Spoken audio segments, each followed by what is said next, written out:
who do you hold responsible for the residue of patriarchy, misogyny, masculinity, and toxic masculinity that you carry?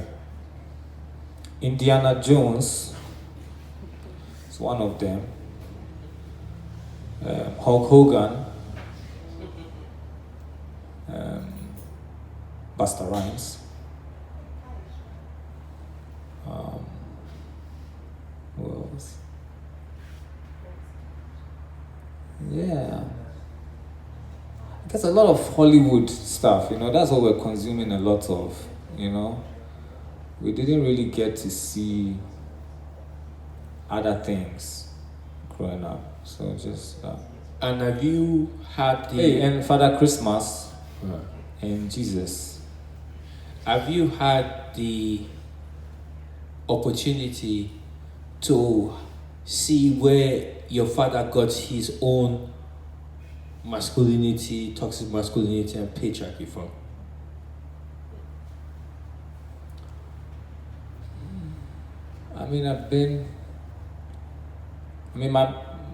My deduction would, I didn't meet his father.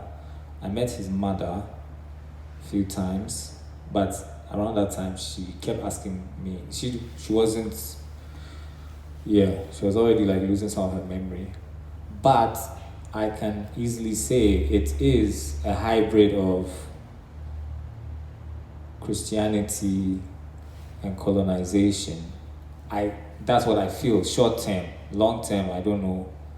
If again, back to what we said about wars and what it creates, how it pushes people into binaries or trauma, or yeah. And so yeah, I don't know really. That would be me just guessing.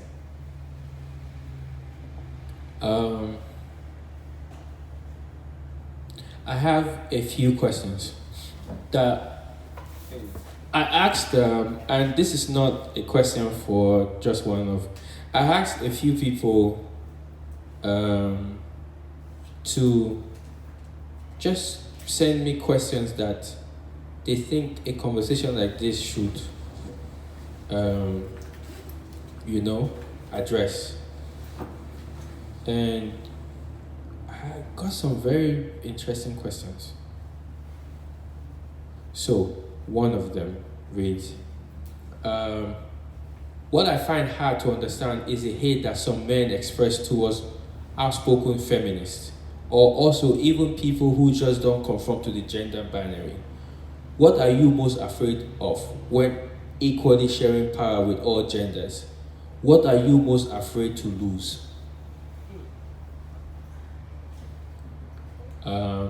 I can go through that again, and we can share. What I find hard to understand is the hate that some men express towards outspoken feminists, or also even people who just don't conform to the gender binary. What are you most afraid of when equally sharing power with all genders? What are you most afraid to lose? Sorry, I had to send some to Senna, and the driver was outside. Just the end. What are you most afraid of when equally sharing power with all genders? What are you most afraid to lose?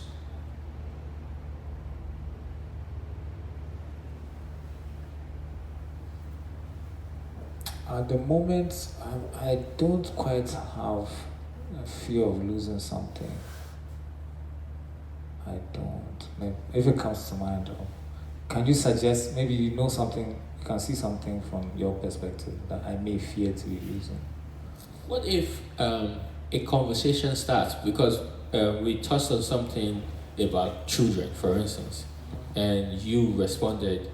What if a conversation starts and some people be like, it is very patriarchal for you to just have multiple children with multiple women. How do you navigate that conversation? Because that would not be the first time. Yeah, but that would be totally true. When I started my relationships with the mothers of my children, I was not as, I'm still selfish, but I think that also comes with, I wasn't seeing, or I wasn't considering really what patriarchy and how patriarchy restricts women and the arrangement of how my children would grow up, and that I would be showing up every few months for a few weeks at a time, or sometimes less, or sometimes after a year. I didn't really consider how that will affect them negatively. It's later that I started thinking about those things and thinking about the kind of things I could teach my children as I was learning, and how they could grow up, a bit different. But at the same time, I was thinking, is that also my ego? Like thinking my children would not be able to evolve without me around them, because most of my children are far advanced than I am right now, and that's with very little input from my side. Not being said proudly, because there is sadness there on my side and the side of my children and their mothers, that I'm not a present father. Do you do a mastectomy where you no longer have children? This is where this thing will show up. So I did research about vasectomy, right? And I found I did research because I wanted to know if it will affect my feelings. In Ghana, when we say feelings, it's not like emotional feelings. I think you know by now. Feelings is the pepperlickings, like the ejaculation. I wanted to know, like, if it's being tied, like, would just like ghosts come out of, like, for my feelings? How will I really climax the way, you see what I mean? And I heard that, so the part that's vasectomized is it releases a small amount of liquid, which is the potent, like I think that's where, and then it mixes with semen, or I don't know what, if the semen is the non-potent part, so it mixes and comes out. So you still release something, but because of that small percentage, no. I wanted everything to come out, almost like cleansing, I don't want something to remain inside. So if you can advise me right now. So Ready for advice. At that point, you choose to protect your feelings, my enjoyment, which you also like, than the protection of the feelings of a new mother. You're talking about feelings, now you're talking emotionally. For the new mother, because if you keep enjoying your feelings, there is a possibility that another child comes. Yeah. So, but also, like I said, I'm a contradiction, so we have to embrace it. But also, you are feeling that this might not be the best way to navigate space now. Yeah. But you are also feeling for your feeling. Yeah. So how do you balance it? This is about to turn into a sex class. Well, I think misogyny, patriarchy, and masculinity and toxic masculinity is also very heavy in sex and the conversation of sex. Inertia. Different things. So, I can say that my pull-outs. What's the other word that follows this word? These two words. Coitus interruptus. Thank you for the botanical name. When you are ejaculating at Hebrew gardens, that's what they call it. I feel like, example, I did that for like 7 years with a child of one of my mothers, and she got pregnant after 7 years with our second child. But for 7 years, we were having unprotected sex, and I was just, calculating my body, let's just say, right? But there's also been a case where I've had sex and I did not ejaculate, but the pre-cum also created a child. So this is where even with you unlearning and not trying to navigate space as a better version of yourself, as a construct of a man that finds himself within society and the construct of society protects you, because the medical system makes it easy for men to just move, right? Because there is a conversation that instead of a vasectomy, but the woman can just take a pill, tie the womb, have a this, and when you look at fertility, it's more controlling on the woman's body. Right? Yeah. So I would think that one of the things that a man can do is to do vasectomy instead of the woman. So because there is evidence that shows that what the woman does actually alters the body, alters their entire system. Right? Yeah. So did you organize this talk as an intervention for me to get a vasectomy? So no, it's just the thinking of that. But as we hang in that thought, the question would not be what. Okay, thank you. Sorry, I wanted to add on the question before.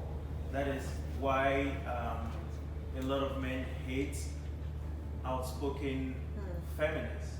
I think this is a very important thing that we should also digest, which is personally, I feel like a lot of men. No, it's okay. I feel like a lot of men. We are recording, so just. Oh, okay.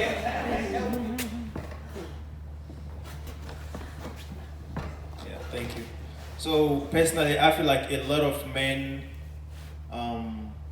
have this kind of conversation, not as people, but as men. I'll give you an example. I'm a filmmaker and also an actor. We were filming somewhere, and then another person who was on our set was supposed to be on another set. So he was running late, and there was pressure on him. And the PM on the other set kept calling him. And mind you, the PM is a lady, right? And then she kept calling and calling because producers are on you, directors are on you. Where are my talents? What are you gonna say? You have to pressure your talents, right? And we're all just complaining, and all of a sudden, one of our guys was like, "Yeah, as for women, when you give them power, that is what is going to happen." And I was like, "It's not a woman who is in power right here. It's a person. That position is not given to only women. It could have been a guy. So would you say the same if it was a guy?" So why I think a lot of men hate outspoken feminists is that we have conversation, or we enter into the conversation as men, the title, not as people, as compassionate beings who try to understand what they are going through, but we enter into the conversation as I am supposed to be a man, so you can't talk anything against me. Yeah, thank you.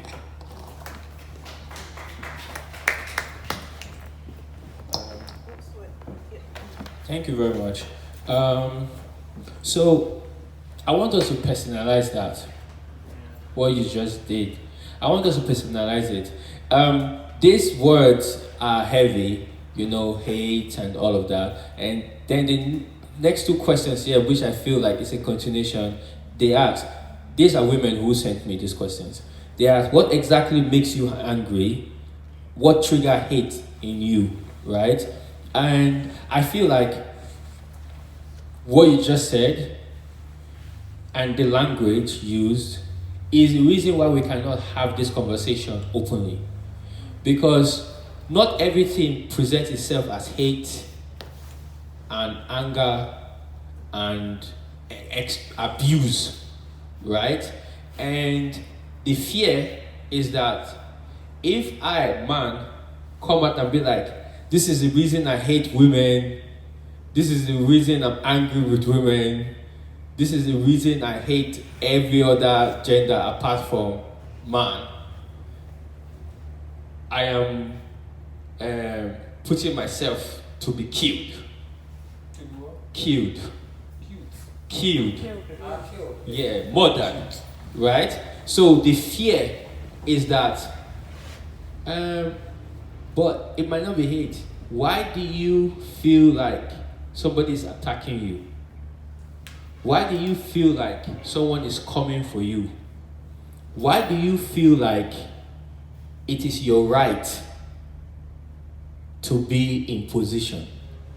Right? So I feel like when we start expanding the language beyond these extreme words, then we can actually have more conversations.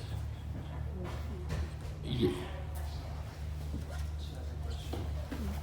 You know what? We'll just leave this mic with you for here. And we'll use this one.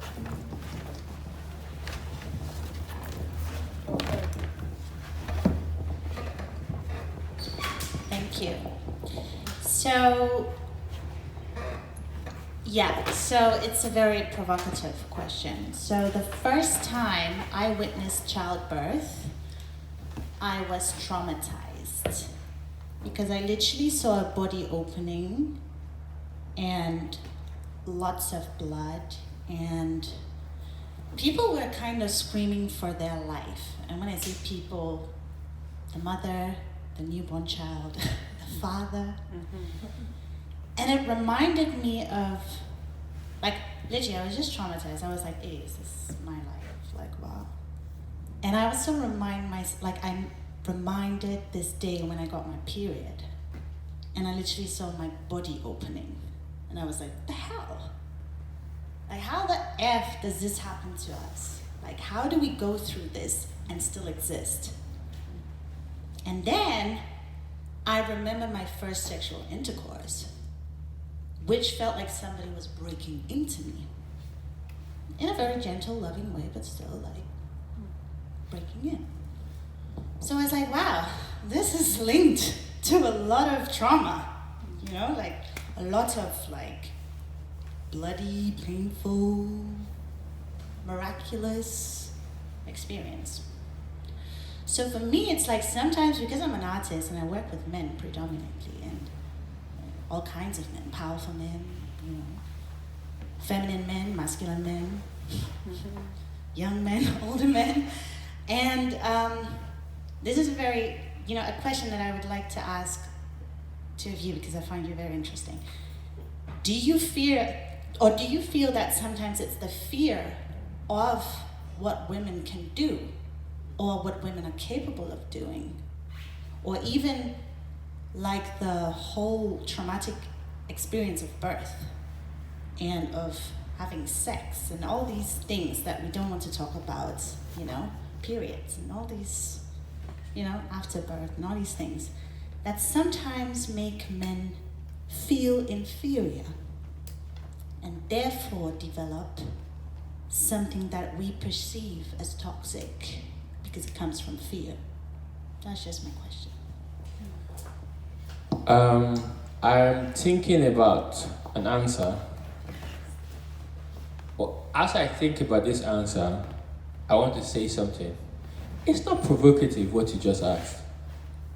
Thank you. Yeah.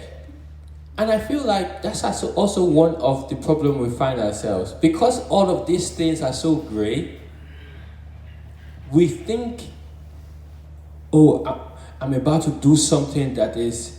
And that is why when I do stuff, I don't like people to celebrate me. Because I'm like, this is a normal thing. It might not be a popular thing, but people confuse normal for popularity. People confuse normal for majority. If majority votes, then this is the reality. No. The fact that the majority of people might vote a sitting president doesn't mean the majority of Ghana voted that president. Doesn't mean that president represents the majority of people in Ghana. But also doesn't remove the fact that the minority also are here in Ghana. So we confuse ourselves a lot in all of this. I personally feel like when I see the traits in men who fight to protect their reality, which presents itself as toxic masculinity, patriarchy, abusive,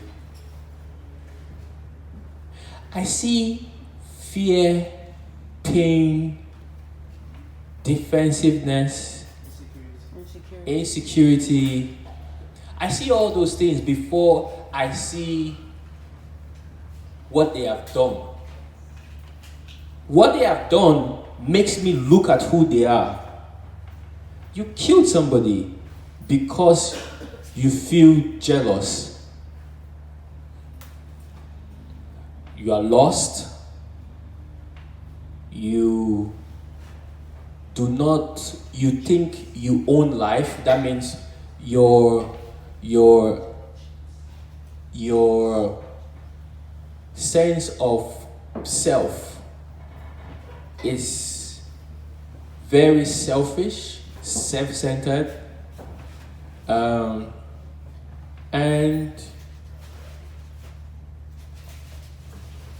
there is, I don't believe in collective healing. I feel like it's also a scam.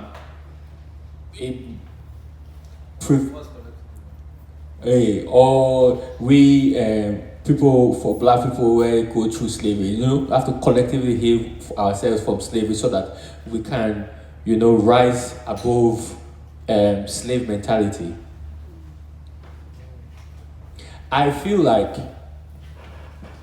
we have to start holding people individually responsible. Like individually responsible. Like this man does this thing, like you call him out. But first of all, your brother, call your own brother out first. But also, why don't you remind your brother that the sense of this idea of ownership, because I feel like it comes down to that. Men move through space like they own space. I'm talking about the men that I grew up with. Men move through space like they own space. And for me, I don't know how to tell them they don't own space other than showing how I navigate space and not relinquishing, I don't use that language, not relinquishing power to other genders or giving power to who first of all gave you the power that you want to give to a gender. You understand? So for me, it's just like I want to eat a portion of the rice. I don't need a full pot. But I don't need to now say, I'm taking the pot. Cynthia, come and take some piece of rice. No, I leave the rice for Cynthia and anybody to take their rice. Let everybody come and take the rice that they want to take. Because also, it's also problematic for men to also now be thinking like they can now go and fight for women and other genders. You can support. You can be best. I'm talking about me now. You can be better, productive in oh, I don't need all this space. All I need is this small space. I think I'm trying to say example. I'm still thinking of Ya's question in the sense of if it is jealousy or fear, what it is that makes, men treat or us treat people who are women in that way. That would be the generalization to think that I know what makes all these abusive, toxic men be exactly what they are. Yeah. It's crazy. I mean, if you think about it, like, because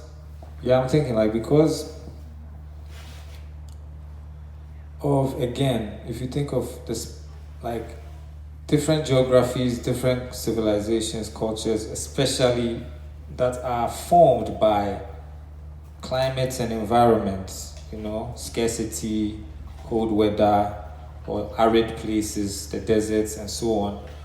What happens is that because women or mothers have a closer access to the youth and have a stronger bond, there's a lot of subverting that can go on there. Subverting as in toppling established powers. Like, you can raise your child to be other than what is the norm. You can see the wrong in the society and raise children that think differently. And so they don't want that. So they want that separation of the child and the mother, or control of the mother, to say this is what you teach this child. A form of forced rearing, And so these are things that have developed over time and have been, honed. These things have been honed to unspoken laws and unspoken ways that things happen, And of course, I mean, men will get a small cut on their body and will be crying that, oh, I've cut my leg. And then we see somebody who is losing blood for days and they are not crying. So that's a lower man saying, the masculine side is saying that I'm this person, I'm this, and I'm strong, and so on and so forth. You realize that childbirth and the processes that women who have children go through is, you can see that you can't do such a thing whilst flexing that you are the strongest. So I do feel like that also causes men to oppress and repress. Before you speak. Yeah. So I actually do not think it is that restricted. I feel like it's so much more flexible. So first of all, I feel like it is even within patriarchy that we feel mothers have the closest bond to children. Maybe during the pregnancy, maybe yes. But if the other parent is willing to also begin to whisper into the womb and stuff, there's a different bond. So bond now represents itself in different ways, right? So there is the bond of the carrier and there's the bond of interaction, right? So that also shows himself in surrogacy, right? The carrier doesn't now have a more stronger bond than the parents, right? So you now begin to realize that society has actually put us in this place where we think that, oh, the mothers have stronger bond because the mothers have been pushed to survive. So they've been pushed to think that it is the birthright for the mother to just have a stronger bond. If the father commits, if the other parent,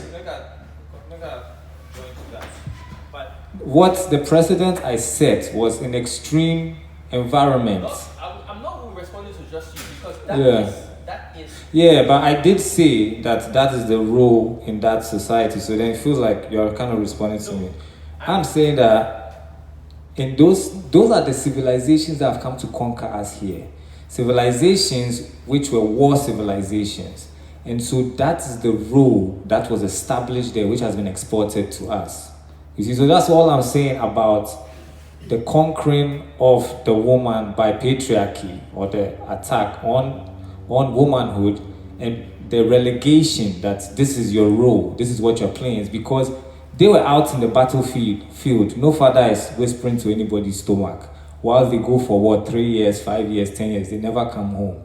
But this is the rules that they are laying down, that the woman and child must follow. You see, so of course there are civilizations and places in the world where, or maybe the elite people had that privilege of being able to whisper, to raise a child in a different way, like without it being looked at as a mother's role. But we are living in a society that was formed by the West, the British West, which comes from the Anglo-Saxon wars, which came from this kind of background. So we have that culture. It's part of our culture. So this is a very tricky one, right? This is a very, very tricky one, because this is not wrong. But then this limits our reality, this limits our reality to transatlantic slavery. This limits our reality to white invasion of Africa. But then Benin was fighting war in way before the white man ever appeared, conquering. So there were soldiers, men who would live and go for months, and some would die and some would not return. Some would even have different families in the war places, and then will return warlords. So I do not, even though I understand how white supremacy has invaded our space, to establish all of this very problematic system, I also do not limit those systems to just the invasion of white supremacy, because I acknowledge the evidence of what was. I see those remnants also as something that's always been, right, in society. So I always ask people, I would digress. Somebody will always say, if people do not follow order, anarchy. If people do not follow, that's why laws are there to stop anarchy. And I always ask, show me one anarchy that has survived that you have witnessed. So is this idea that, because now there's a bigger problem for us to actually fight, which is capitalism, racism and all, we push it into that umbrella and remove the responsibility that comes with that lineage that has always been present in our life.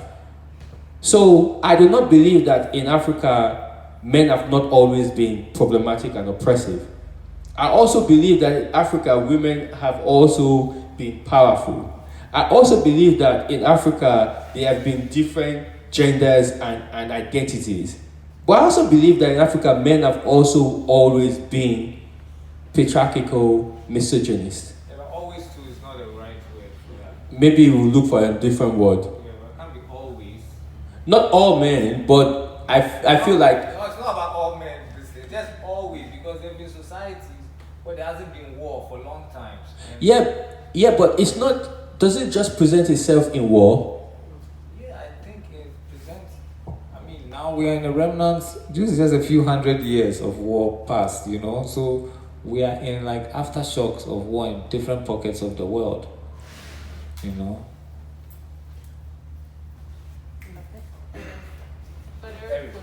yeah, Charlie. Does he remember when Charlie, it's not easy. It's not by might. Okay, there. Yeah. So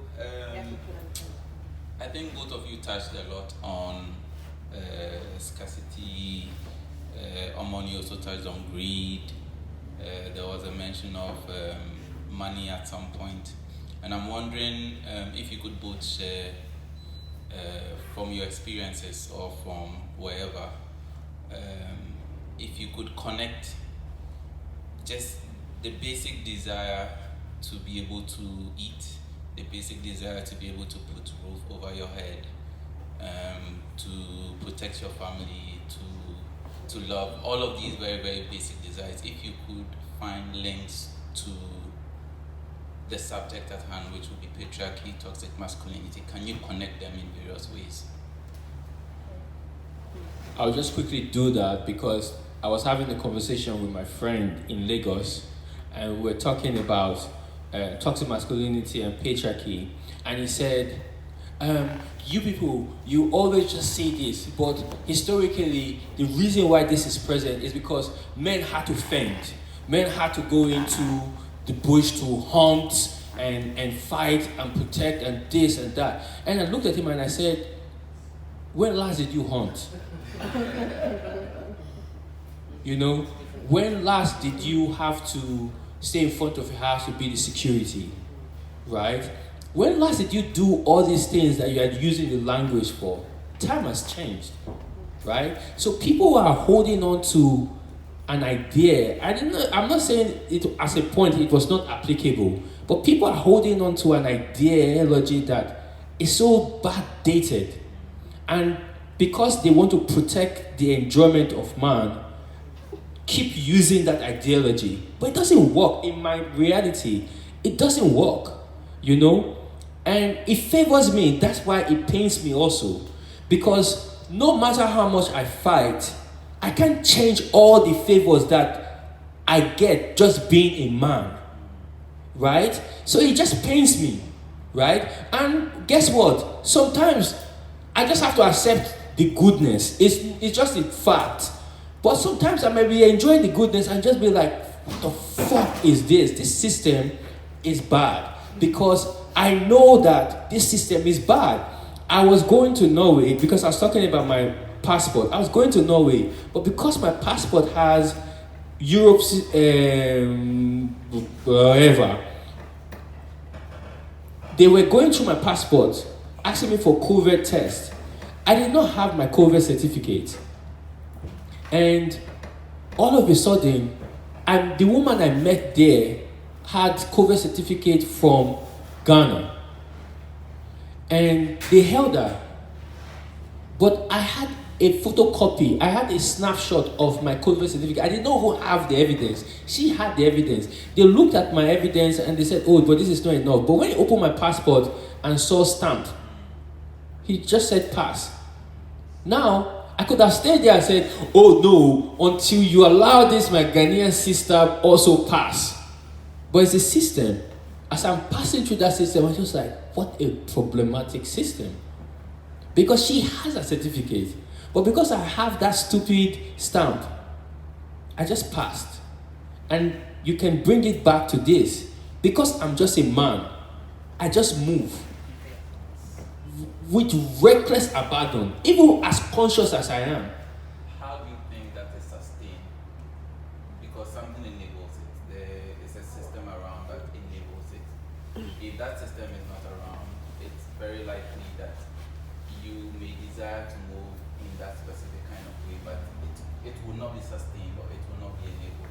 And so what do you think enables that system? It goes back to that film I showed. Over time, I don't know where all of this started from, but over time now, our fathers feel like it is their birthright to protect this thing. Our mothers also feel like it's their birthright to protect this thing, because that is why they are the woman and this is the man. They are the mothers and this is the father. Our uncles and aunties also feel this way. So our family is cultivating it. It's not just the men, but the women also, who have been doctrinated and socialized to believe that patriarchy is the way for she to survive, right? So she teaches her son patriarchy also. he teaches his son patriarchy also. This is the way we survive.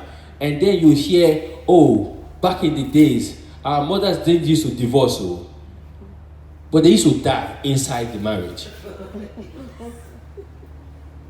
I don't know if that.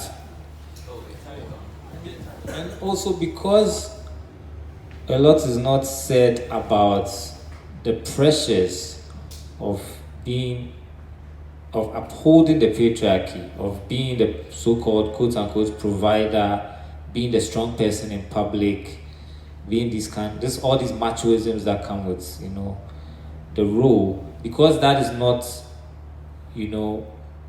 addressed. Like, there's also some sufferation going on that side. Like, many people don't know they can be relieved of being a man, and there's also many people who are women who can take up those roles in society, or people who are other, or non-binary and so on and so forth. It's like we've given ourselves we are the holders of the sword or whatever, And to add to this, I also would say that I have few men and few women who believe in the reality that I am. I have more women and more men who tell me that this reality is wrong. Right? So it's not even that I have more women telling me equality. I have more women telling me that my reality is wrong. Right? In comparison to the women who are supporting this reality. The same thing, more men opposing this reality. So from our side, it's just like this patriarchy is not only for men to solve. We are not all deep inside, right? So when you find new language and new reality, you start pointing at the men. You patriarchy men or toxic masculine men, but it's just like my auntie would ask me, when will I marry a woman? My aunties would ask me, when will I bring them a child? My aunties would tell me that a male child is needed. That doesn't mean my uncles are not telling me, but we already assume my uncles are telling me. But I'm telling you now, my aunties are telling me in heavy quotations the same things. And then to bring it close to home, we all went through some kind of trauma in boarding school. But I have so many mates who can't wait for their children to go to these same boarding schools, to go through the same trauma, but they're looking at it with nostalgia for some reason, so it's a certain nostalgia which is also upholding the patriarchy, and it's like some kind of traumatic addiction or something, trauma addiction. Charlie? So it's a confusing thing. That's a conclusion. No, it's a confusing thing. You had the question. So hi everybody, and this subject is quite deep. And you said something about, there was a question that was talking about, if I'm not wrong, why do men fear women having the same power, equal power? And I have a question to that. Do men and women, I believe that men and women have a different kind of power. Now, so they have a different kind of power and different kind of energy. So therefore, I believe in equal opportunity, but not necessarily equal outcome. So obviously the society we live in today allows for a certain kind of change, but the society you were talking about before didn't necessarily allow that, right, where the men had to go and hunt and stuff like that. So that was my question.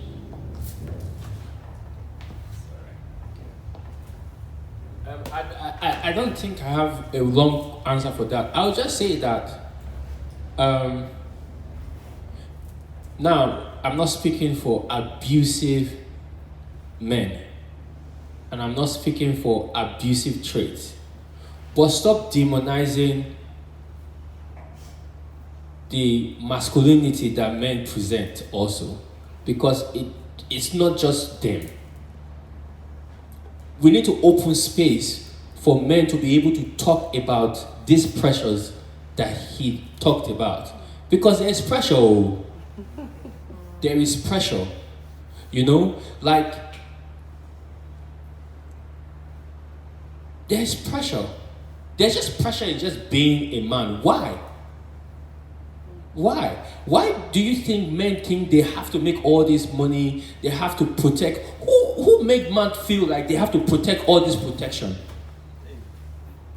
Yeah. Or they need to have all this strength.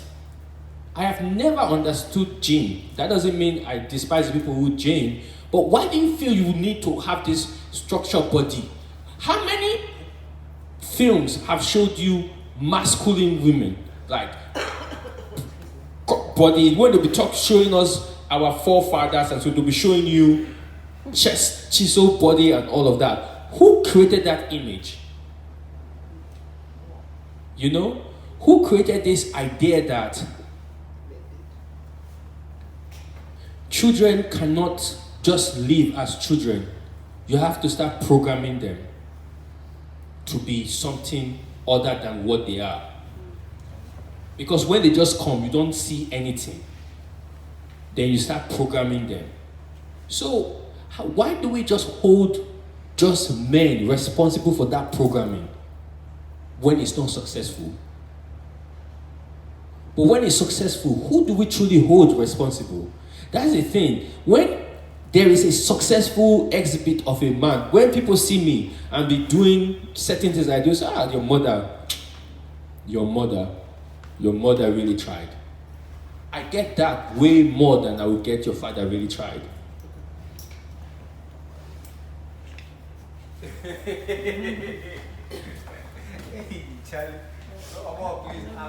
Are we blaming our mothers? No, I'm not blaming. No, I'm just mothers. saying, I'm not blaming mothers. I'm just saying that we should start holding community way more responsible than hold the man for his action.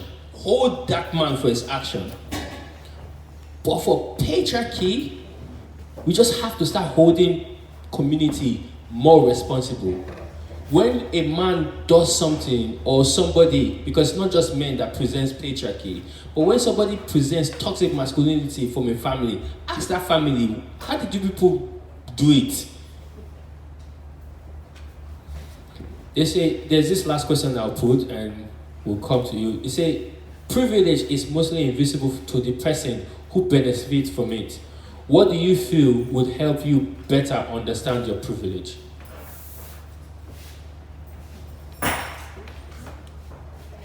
Well, no, you can just ask your question.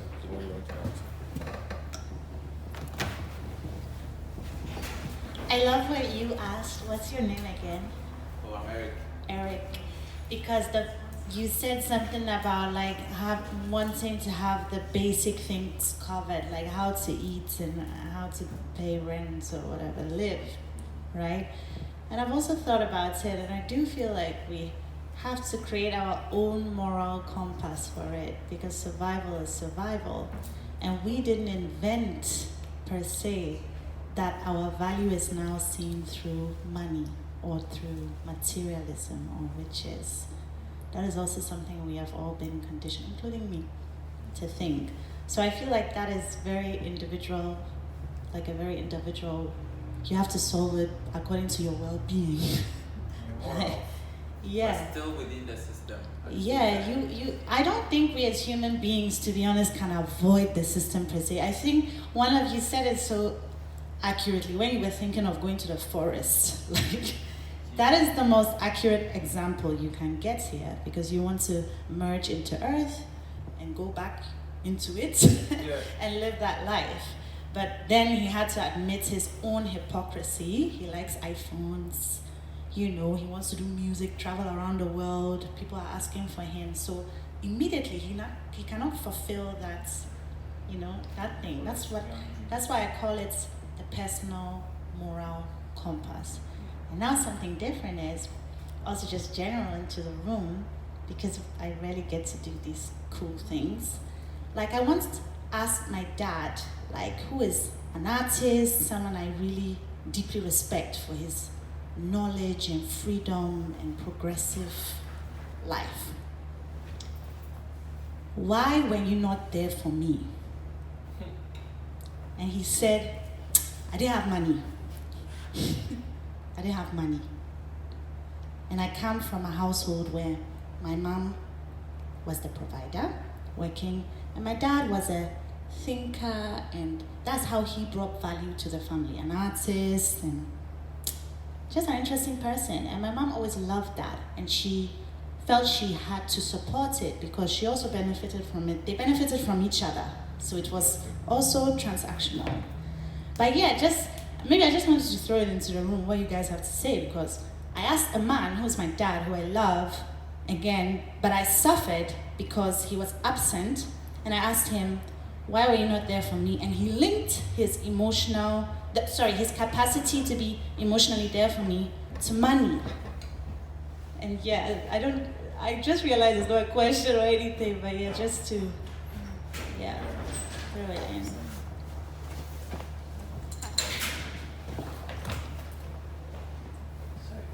Maybe he also lacked the language.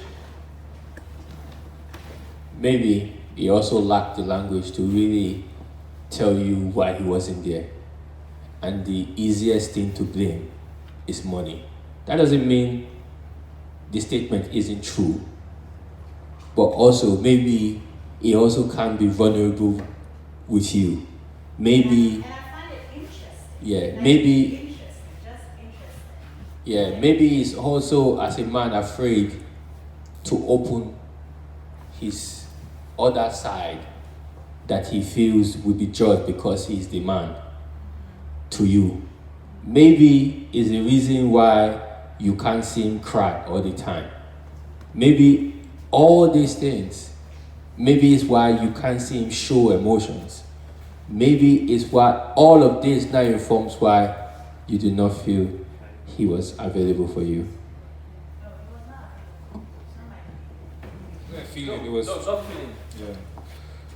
Informs why he was not available. So I guess that's my fear now. When my children come and ask me this question, I'm going to calculate. Yes. Just a quick one to add to what she said as well. I feel like a lot of the questions or some of the topics we're addressing revolve around the ultimate question, which is who made it true that it's the man's responsibility to do A and the woman's responsibility to do B, and so on and so forth. And we haven't really answered that question, besides agreeing that we need to put the blame on community, right, society. But then just to put something out there, also it feels like the question goes back to history, right? And the question goes back to the beginning of time to understand why it is the way it is. But not Adam and Eve. No, that's not where I'm going, but it goes back because origin obviously defines how it started and why it is the way it is. Now, everybody has a different perspective when it comes to history as well. So I wanted to put this out there, but also you touched on something earlier when the two of you were having a conversation about the impact of wars in the West and also colonization down here, right?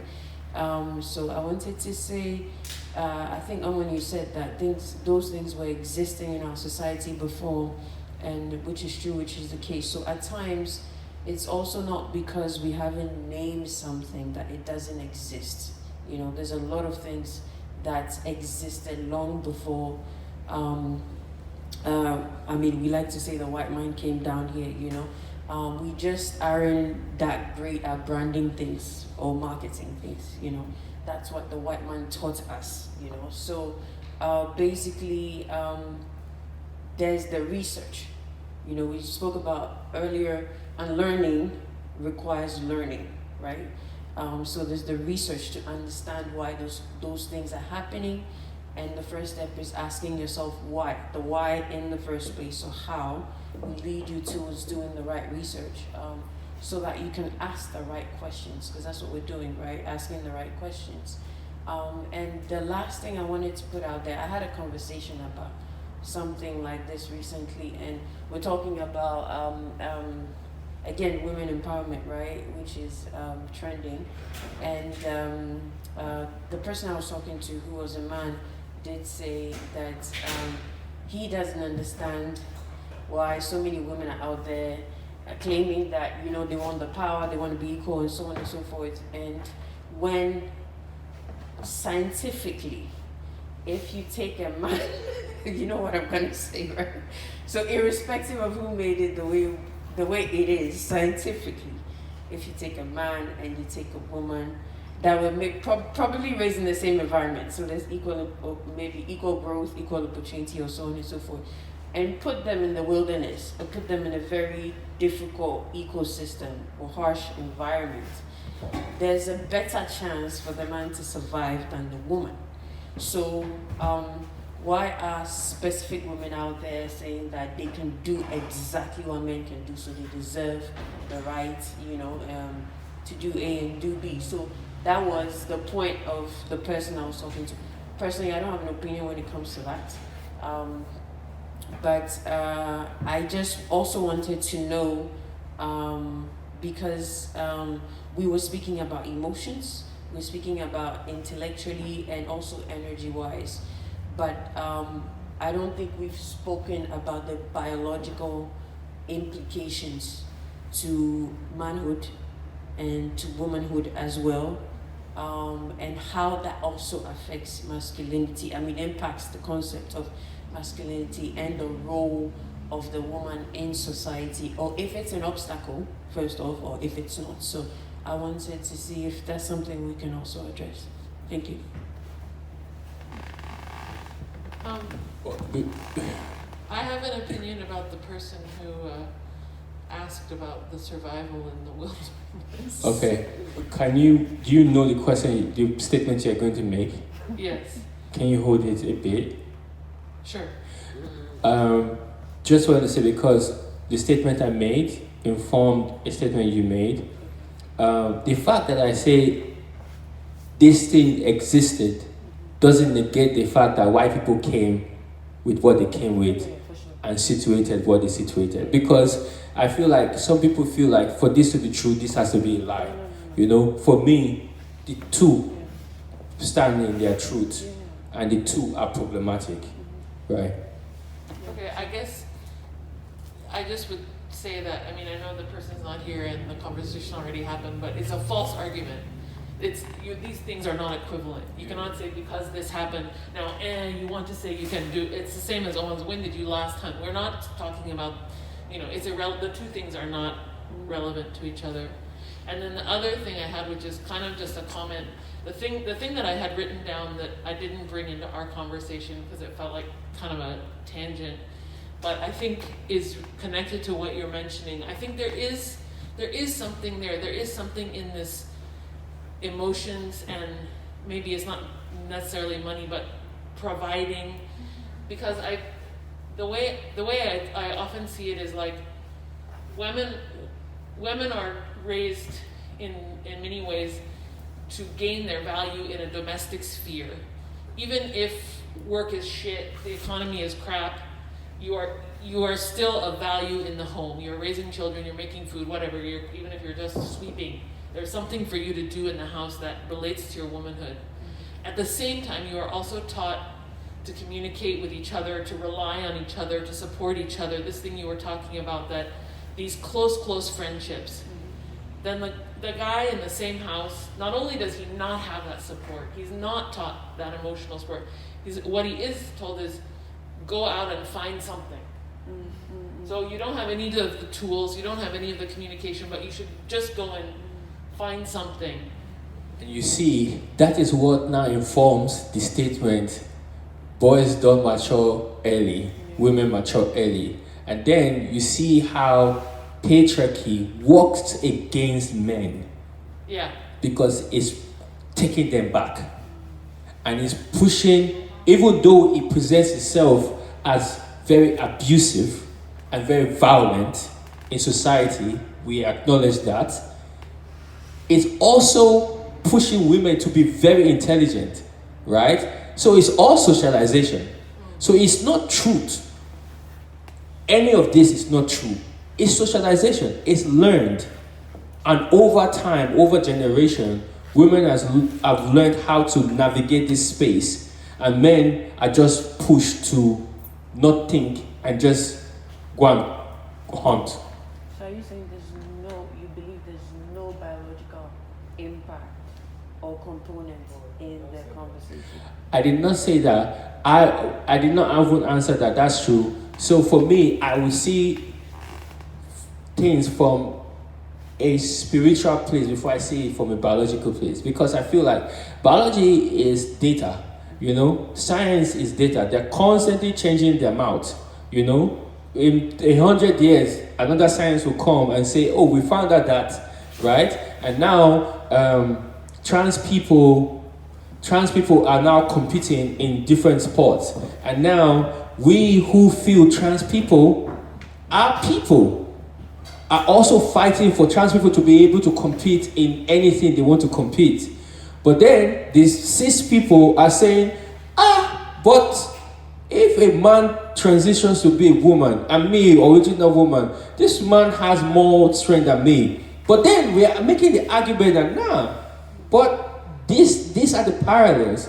And I feel like these things are important for us to come into the next realization and consciousness of ourselves. But biology is not equipped enough to take us where we are going. For me, this is what I think. But you are kind of looking more at the advantages and disadvantages of, for example, are you saying like childbirth and having to protect yourself and your offspring for like 9 months, so you can't really be out there, or No, just for instance, coming back to what Molly said, a woman being in the home, for example, and being taught what to do in the home, and a young boy being told, go out there and, feed the family, right? We've also had studies or conversations held around the fact that, and that's not to say it's true or false, but around the fact that women are better caregivers because there's an emotional connect that men don't necessarily have. Okay, I might not be using necessarily the right terms, but it's a popular conversation. Exactly. So, be it true or false, I'm asking is, do you believe that beyond the societal reform or the conventional structure of thinking or doing things a certain way, there might be something that engineers this desire to protect, to lead, and this other ability to connect emotionally or care for a child, and so on and so forth? Definitely, instinct and biology play a huge role, because if now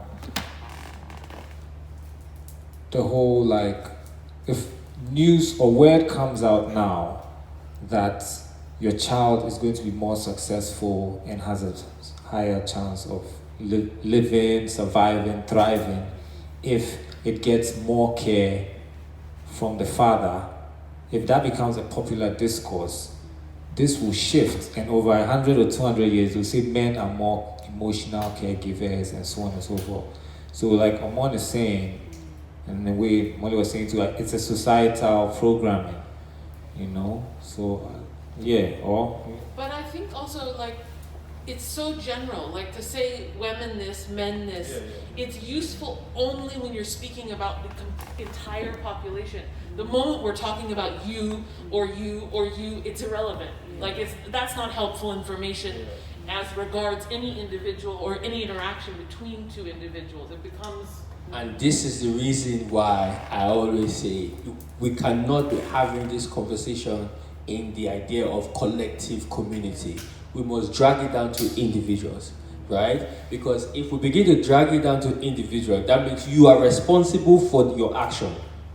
Yeah. You cannot hide behind, oh, this is what women or men or people have been doing. Why did you do it? Right? So we have a cat and she gave birth. It's natural for her to just protect the children that she's giving birth to. You understand? It's the man that impregnated her is not what will now come and be protecting the babies. So I'm trying. It's a natural thing, but also it's a natural thing for everybody to just be. It's a natural thing for also her to eat those cats in an environment where that is harsh. There are animals that will give birth and eat their children. It's a natural thing for a mother to give birth and actually have a disconnect with the child and be like, I don't have any connection. Why do we make it look like only this one natural thing of the mother who gives birth and cares is the natural thing, and then the mother who disconnects, then the mother who doesn't have any good relationship, then all of these are not natural. You understand? Then what about the father who is there? No, that's because people generalize. Yes. And that's why we're adding to it. So it's just like, that's why I said the idea of making decision in the majority is a very problematic thing. Even though you need to do this sometimes to navigate community, but it's very problematic for us to just leave our decision making in the majority. The majority of us have decided that. So it means that all of this minority group, which is how we are now being oppressed when we come into all of this conversation in the first place, right? We need to take more individual responsibility. Last question or statement. Yeah, so I feel like we can't address patriarchy, misogyny, all of them without the mention of religion, because personally I feel like religion is the greater tool which is used to push these acts. You know, what does the Bible say about the man and the woman? What does the Quran say about the man? And just the last time meeting Wanlov, he mentioned something, and I went to him and I thought about it, like, yeah, I've never seen a female monk. You know, within the Buddhists, how many female woman monks do we have in there? Most of the time you see men, right? But that is supposed to be like the most peaceful religion, you know. So personally, and I think it goes back to the question you asked before you put this microphone down as to what is the problem or where is the beginning of the problem. Personally, I feel like it is religion. We are deeply rooted in religion, especially in this part of the world. And that is what we use. Before you say something, they will tell you, oh, but the Bible says the man is so and so of the house. But the Quran says the man is so. In Islam, if a woman is in her period, she is not even allowed to pray. Yeah. She's unclean. She can't enter inside the mosque because she's deemed dirty, right? Do you know how old humanity is?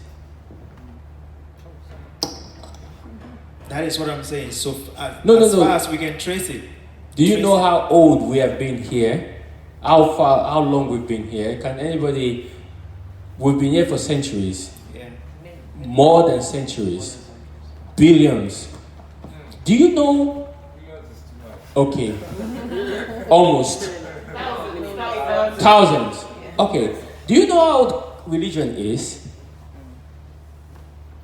Just Christianity, 3,000 years maybe. But they change form. Yeah, but I'm just saying. I mean, we have a very clear number, 2022. Yes. So I was just saying that we need to remember I want to have this conversation outside of the popular narrative or the popular construct, which is always to blame religion.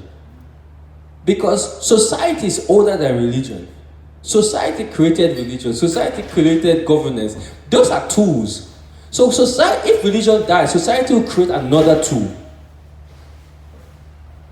If government as we know it today changes, society will create another form of control. 300,000 years. Yeah, so that is 300,000 years in Africa. in In Africa, yeah. then how old is Christianity and Islam? Our body is memory. Our body moves in the memory of our ancestors. But when we are trying to be spiritual and wanting to progress out of what the construct we find ourselves today, we like to tap into ancestry. But when we're talking about this, we don't want to tap it back to ancestry. We don't want to tap our problems back to ancestry, but we want to just place it on, which is not wrong, on religion. But how old is religion in this continent? Right? So I feel like we need to hold religion responsible. We need to also hold ancestry responsible. We need to hold royalty and monarchy responsible. We need to hold family responsible. We need to hold individuals responsible. We need to find more things to hold responsible than just religion. So if you, the person who is not now religious, will you see some of the most intellectual people, when they open their mouths and you see the patriarchy that they carry, you'll be like, oh, so education or formal education as you know it is not as liberating as people think. Yeah, so just as you mentioned, it's historic, right? It's historic. But right now, what is the direct route that we can trace it to? That is where I am coming in with the religion.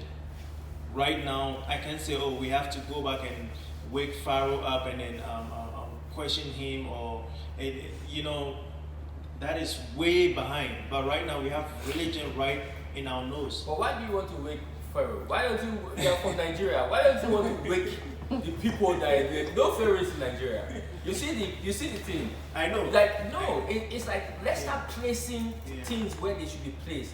Pharaoh is a myth. It's in Egypt. It doesn't have anything to do with me. You understand? Right now, I can trace 500 years and 1,000 years, and I will not touch Pharaoh in my lineage. So why do they make it look like I have to always reference Pharaoh? So that's also a lie, you know, that we have all been also bought and trapped into. Yeah, Omon, so what he's saying is that the obstacle we are facing here, even though we are developing, I'm not against what he's saying. No, I understand, but I'm just saying, like, the perspective is that when we are even dealing with people one-on-one in the community, the last stronghold in their mind is religion. In that individual's mind, not even the community or the collective. When you are just going to one person, the first thing you have to dismantle is the religion, because the responsibility will still be, they will still skip the responsibility, because Jesus is like a credit card they can swipe, or the devil, they can blame the devil. So he is just saying that when you even deal with one person at a time, like in the community, you are facing religion in their mind. And I'm saying that that is true, because that is a tool that is used now. But if you cancel religion, they will use water. Then if you cancel water, they will use air. They would always find a tool. Yeah, that's the collective. The individual. Let's just talk about one individual. Are you saying they will find something else and they don't want to? Not everybody, but that's the popular construct, right? Because I also know that people attach themselves to religion because of survival, depending on where you are. In Ghana, it is safe for somebody to go to church and pray for what they might receive tomorrow because there is hunger, right? So the thing that religion gives to that person, I will now come and tell the person, oh, your religion is completely bad, because I'm not saying that's what you're saying, because we also have to stop just condemning religion squarely, because religion also presents a space of safety for a lot of people still that society oppresses. The reason why people hold on to faith so much is because their reality is being distorted by leadership. So we can blame religion, which also is a manipulative tool, but we can also blame government, which also is using religion to also manipulate people. So at the end of the day, I don't really think man created religion. Yeah. But it says, how do you bypass that in one individual when you are just trying to enhance the community one person at a time? I think it's by understanding why they believe what they believe, and also sharing why you believe what you believe. Because I feel like the big disconnect is that once we find a belief, like me, I don't. Are you religious? I'm not religious. Okay. I'm a spiritual person. Okay, so I'm not religious. Some of us find ourselves in this space, and then if anybody is religious, it's already you're on the other side. No, I'm talking to as regard to patriarchy. I know religion serves as a moral compass for a lot of people, which in a way it helps, but as regard to patriarchy, which is the topic of the of today, there are thousands of religions out there. People are practicing, and it's working for them. That is their faith, right? But when we are going to talk about patriarchy, we can say, oh, Islam works for you, so we will not talk about you. We can say Christianity works for you. It's just like we say, oh, I'm robbers, they are being forced into that because of society, and they are able to fend for themselves. If it is causing a problem, it is our duty as agents of justice, to address it. Just mention it. I'm not saying like religion is bad. You see, negative. You have used the language, you have used the identity that I've been talking about, but I could not hold it. Yeah. That agent of what? Justice. We are not agent of any justice. No. I'm saying we are not agent of any justice. We are not here to provide justice for anything. This is what I think, you understand? So, yes, religion is highly patriarchal. Religion is highly misogynist and highly problematic. But religion is a tool that was created to propel these things. So that's what I'm saying, that in this conversation, we look at the problem more, the product of the problem, than looking at the core. So if religion is a product, if government is a product, what is the core? What is the core? That's my question. Yeah, these are products of the problem. So what is the core? Well, I think on that note, we don't want people to let's end. But that's the question. The core. Let's find that one individually.